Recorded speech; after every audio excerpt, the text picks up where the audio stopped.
ஆப்பம் சுடுறது எப்படின்னு தான் இன்னைக்கு பார்க்க போ. ஒரு கரண்டி ஆப்ப மாவு எடுத்துக்கோங்க. இதை வந்து ஆப்ப சட்டியில் ஊற்றிடுங்க.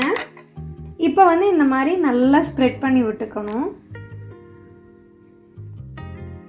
இதுலேயே நிறைய டிசைன்ஸ் இருக்குது. நான் ஒன்று ஒன்றா உங்களுக்கு காட்டுறேன். இதில் வந்து நீங்கள் விருப்பப்பட்டால் எண்ணெய் சேர்த்திக்கலாம். மூடி போட்டு க்ளோஸ் பண்ணிக்கோங்க. மீடியம் ஃப்ளேமில் வச்சுக்கோங்க. பாருங்கள் எவ்வளோ அழகாக ஆப்பம் வந்திருக்குன்னு. அப்படியே லைட்டாக சைடில் எடுத்து விடுங்க. பாப்பம் நல்லா வெந்துருச்சு. ஸோ நம்ம அப்படியே பிளேட்டில் ட்ரான்ஸ்ஃபர் பண்ண போகிறோம். எப்படி அழகாக வழுக்கி விழுதுன்னு பாருங்கள். சஞ்சனாய். நெக்ஸ்ட் டிசைன் பார்க்கலாம். 1.5 கரண்டி மாவு எடுத்துக்கோங்க.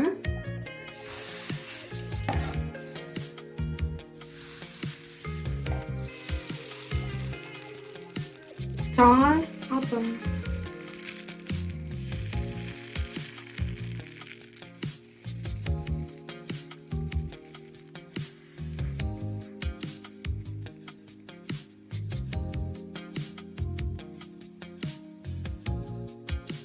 எங்கெல்லாம் ஸ்டார் போட முடியுமோ ஸோ அங்கெல்லாம் போட்டுட்டு பேலன்ஸ் இருக்கிற மாவை அப்படியே நெய்யில் விட்டுலாம்.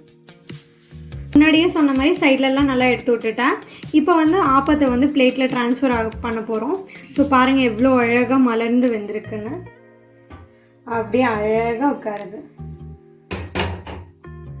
நம்மளோட ஆப்பம் ரெடி. ஆப்பமும் சன்னா மசாலாவும் வாங்க சாப்பிட்லாம். நல்லா ஃப்ளஃபியாக எந்தளவுக்கு சாஃப்டாக இருக்குன்னு பாருங்கள்.